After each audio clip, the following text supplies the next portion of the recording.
Muito boa noite a todos. Aqui é Luciano, do canal Refúgio Teológico. Hoje nós vamos falar um pouquinho sobre Soren Kierkegaard, dentro do curso de Teologia e da História da Filosofia, dentro da playlist. Um certo crítico e comentarista das obras de Kierkegaard disse o seguinte: Deus é loucura para a nossa mente e ofensa ao nosso coração. Nesse vídeo, eu quero falar desse importante estudioso, mas em muitos aspectos é importante perceber o seu aspecto positivo e seu aspecto negativo. Existem alguns textos na Bíblia que vão tentar nos nortear para a gente poder pensar melhor. Por exemplo, deixa eu pegar aqui Provérbios, capítulo 14. Deixa eu digitar aqui, capítulo 14. E o verso de número 16. 16. Diz assim. Provérbios 14, 16. 14, 16, meu Deus. 14, 16. Diz assim. Estou abrindo aqui no Google. O sábio é cauteloso e evita o mal, mas o tolo é impetuoso e irresponsável. Então, o estudo, de uma forma geral, a sua conclusão e a sua finalidade, né, seja qualquer estudo matemático, da biologia, da física, da teologia, da filosofia, o principal objetivo é temer a Deus, né? Se você que estuda tanto e não teme a Deus, o seu estudo não tem nenhum sentido, não tem nenhum valor. Um outro texto, deixa eu abrir aqui, em Hebreus, capítulo de número 11. Deixa eu abrir aqui. 11, verso 6.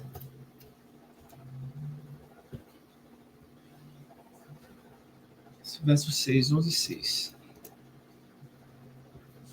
Diz assim: Ora, sem fé é impossível agradar-lhe, porque é necessário que aquele que se aproxima de Deus creia que ele existe e que é galardoador dos que o buscam. Então, todo estudo, não somente na área da teologia, mas na área da filosofia, da matemática, né, é necessário, de fato, ainda assim, ter fé em Deus. Por quê? Apesar de que esse filósofo, estudioso, né, e teólogo, ele não ser a favor da teologia natural, a própria natureza demonstra a existência de Deus. Então, todo estudo que tem-se aqui nesse mundo é baseado na natureza, é baseado na realidade. Então, a realidade, o mundo real, manifesta a existência de Deus, né? Porém, não consegue identificar ou dizer quem ele é, mas somente as escrituras, por meio da revelação, da existência, da vida, da obra do mistério, da crucificação, da morte, da ressurreição de Cristo. Então, todo estudo, seja ele de qual área for, assim, dentro das ciências, né? Não estou falando dos cursos técnicos, estou falando da ciência, né? Deve sim levar o homem a, pelo menos, a saber como é o rosto de Deus.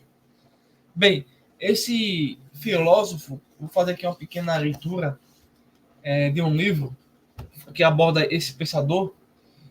Diz assim: o pensador romântico Soren Kierkegaard, cuja obra é permeada de angústia e calcada em suas experiências pessoais, e é precursor do existencialismo cristão. Escoras, que ele vai trabalhar, né, o existencialismo cristão, as áreas de estudo desse filósofo está ligado a estética, ética, teologia, psicologia e literatura. Principais obras ou um fragmento da vida, o desespero humano, temor e tremor, o conceito de angústia e migalhas filosóficas.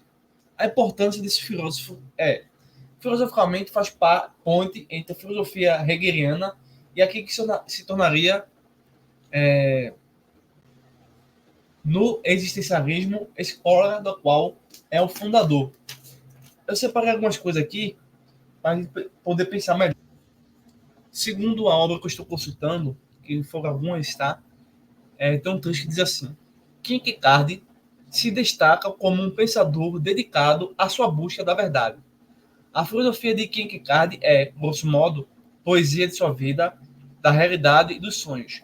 Ela começa e termina com o indivíduo, sendo este todo o foco a que se dedica a sua filosofia. Por conta desse motivo, Kierkegaard é reconhecido como o fundador do existencialismo cristão. A crise provocada pelo rompimento de seu noivado e outras situações da sua vida, né? Kierkegaard desenvolveu um pensamento calcado, uma teoria muito baseada em suas experiências pessoais e em seus sentimentos trágicos, os traumas, né? Atacou o cristianismo e especialmente o luteranismo de seu país natal, propondo a existência da religiosidade em oposição à religião estabelecida. Bem, só que Kierkegaard, ele precisamente não é um ateu, mas muitos dos ateus, eles são muito ficcionados ou direcionados, ou cuja origem ou corrente filosófica é o existencialismo. Por exemplo, Jean-Paul Sartre, um grande ateu devoto do existencialismo. Mas nesse pensador, ele não é ateu. Mas por que está atacando o cristianismo? Por quê? Assim como muitos, inclusive até ateus, atacam o cristianismo. Na verdade, quando seus ataques ocorrem de fato, eles vão atacar a conduta do cristão, a conduta do evangélico. Por exemplo, o evangélico, ele não pode casar, dizer que acredita em Deus, seguir a Bíblia e adulterar. Poder ele pode, porque ele está no estado de pecado, né? Mas essa coerência, esses seus atos, não é de acordo com esse modelo cristão, de não cometer esses equívocos, né? De não cometer esses pecados, essas coisas que a Bíblia condena, né? E podemos dar outros exemplos. Então, a gente está vendo que não há como acreditar que eu e você que frequenta a igreja passamos o resto da semana fazendo atos que não são baseados nas escrituras. Então, por isso que está atacando o cristianismo, né? E nesses aspectos.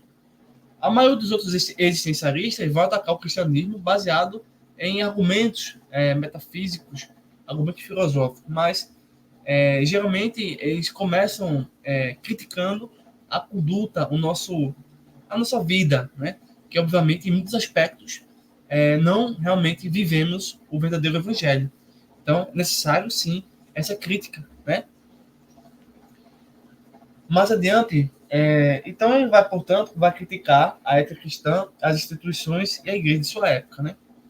Então, o pensamento de Kierkegaard pode ser concluído assim: um homem é um ser que se caracteriza pelo desespero, que se origina das suas contradições, da sua existência e da distância de Deus. Kierkegaard afirma que o ser humano possui 3 níveis de consciência: o estético, o ético e o religioso. Nós vamos aqui resumir isso da seguinte forma. Veja bem, nós sabemos que Søren Kierkegaard foi mestre em filosofia e ele tem uma teoria em seus pensamentos, tem uma teoria, tem uma interpretação.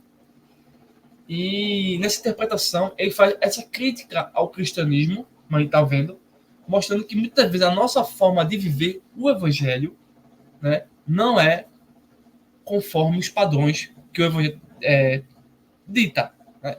Por exemplo, um exemplo que não é evangélico, né, que não faz parte nem não faz parte nem do cristianismo, mas, por exemplo,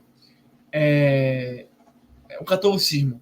Tudo que o catolicismo prega não tem nada a ver com a escritura. Então, nós criticamos, né? Refutamos. Um exemplo dentro da igreja evangélica, né? Agora, por exemplo, as suas ideologias políticas, né, de esquerda. Tudo que é ideologia, tudo que um cristão, ou uma feminista que se diz cristã, prega e ensina, não está baseado nas escrituras, sim em um ateu chamado Karl Marx. Então, é incoerência. Né? E por causa disso, todos os indivíduos, né, de uma forma geral, ateus e cristãos, budistas, enfim, eles passam por três estágios. O primeiro estágio é o estágio da estética. Esse estágio da estética é uma relação com a divindade, com o ser espiritual, mas que se baseia apenas na beleza, na elegância, né? No aspecto mais visível, físico, né? Do belo. Então, por causa dessas aparências, nós começamos a criar idolatria. Você tem cultos que evocam divindades, sejam elas em escultura, né, de pedra, de ouro, de bronze, de metal, de ferro, ou apenas um retrato, uma imagem, né, porque nós estamos idolatrando a criação, estamos idolatrando o aspecto físico. Então, essa é a primeira estação. E muitos ficam nessa estação da idolatria do mundo, né, religioso ou científico, entendeu? Então, é a idolatria. E a maioria das pessoas ficam nesse primeira estação. Alguns conseguem sair dessa estação e vão para uma estação chamada estação ética. É onde eles vão começar a ter um certo juízo. E esse juízo, eles vão estabelecendo certas diretrizes, certas críticas, e vão perceber que a ética diz não à idolatria. Então, há um estágio um pouco mais evoluído, tá? Mas, ainda assim, muitos ficam nessa zona e se prende a isso, mostrando a sua própria conduta e dizendo assim, eu estou sempre certo e não erro de jeito nenhum. Então, isso é egoísmo, né? E alguns se desprendem desse aspecto ético e vão, de fato, rumo à religiosidade, que é a terceira estação. Na religiosidade, nós temos a questão mais objetiva, de você ter uma carteira de membro, de você ser batizado, de você frequentar os cultos oficiais, né? Fazer certas amizades por interesses, né? Ganhar algum prestígio ou vender algum prestígio a algum líder. E assim, esses atos religiosos ocorrem de semana em semana. Na conclusão de tudo isso, Kierkegaard vai dizer que tem um aspecto positivo dele, obviamente. Nem tudo que Kierkegaard está dizendo é verdade, obviamente. Nós estamos dentro de uma explanação, dentro de uma informação, tá? E alguns aspectos é interessante a gente poder entender. Outros, realmente, a gente tem que deixar no esquecimento. Então, ele chama essa última estação, ou essa conclusão, de fé. Então, por quê? Porque nem a estética, nem a ética e nem a religiosidade consegue te mostrar quem é Deus, quem ele é, né? Ter, de fato, um encontro, como ele diz, um encontro existencial, sobrenatural, real, visível ou invisível. E nessa fé, ele busca, de fato, Deus, né? E eu, entre aspas, eu coloco aqui as minhas palavras, busca Deus por meio exclusivo de Cristo, fecha aspas. Então, nessa conclusão que ele começa a, de fato, a conseguir, né, a chegar na suprema verdade.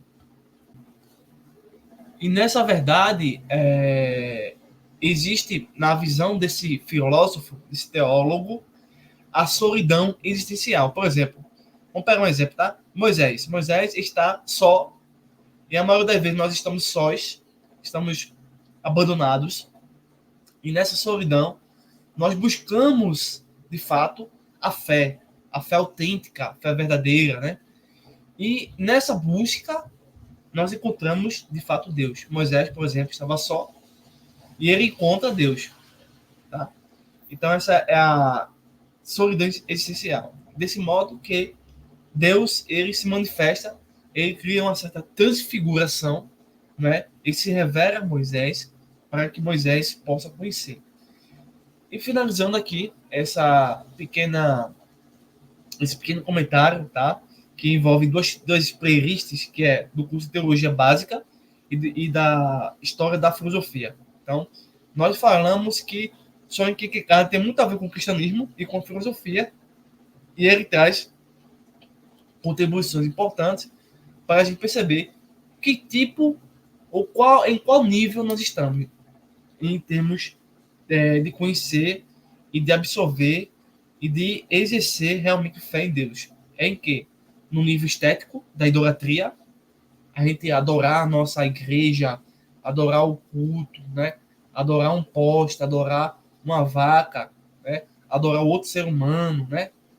No nível ético, eu sou agora santo, eu faço jejum, eu faço oração, eu, eu ando sobre as águas, né? Eu tenho visões de noite. Na religiosidade, apenas no aspecto legalista, né? Estar sempre presente, se justificar quando não está, pedir sempre perdão, pedir sempre desculpa, para não deixar de perder o seu contato com o meio das instituições, ou de fato, eu estou dando apenas o aspecto positivo dele, né? Nessa parte final, que é a fé. No aspecto negativo de Kierkegaard, é que ele é um fideísta. Ele não precisa de evidência, ele não precisa de razão para crer em Deus, né? Nesse aspecto negativo. Mas nesse aspecto negativo que ele diz que a fé cristã é um salto no escuro. E está totalmente errado. Mas, corrigindo o pensamento dele, podemos dizer que a fé, de fato, é o encontro, de fato, que toda criatura necessita e precisa ter com Deus, de fato, para ter sua vida, de fato, transformada. Então, que esse vídeo possa me ajudar, tanto na área da filosofia, da teologia. Se inscreva no canal. Se você gostou do vídeo, compartilha, deixe seu like, comente, tá? Quiser interagir conosco, tiver alguma dúvida que nós possamos aí lhe ajudar, estamos à sua disposição. Então, um forte abraço e até o próximo vídeo.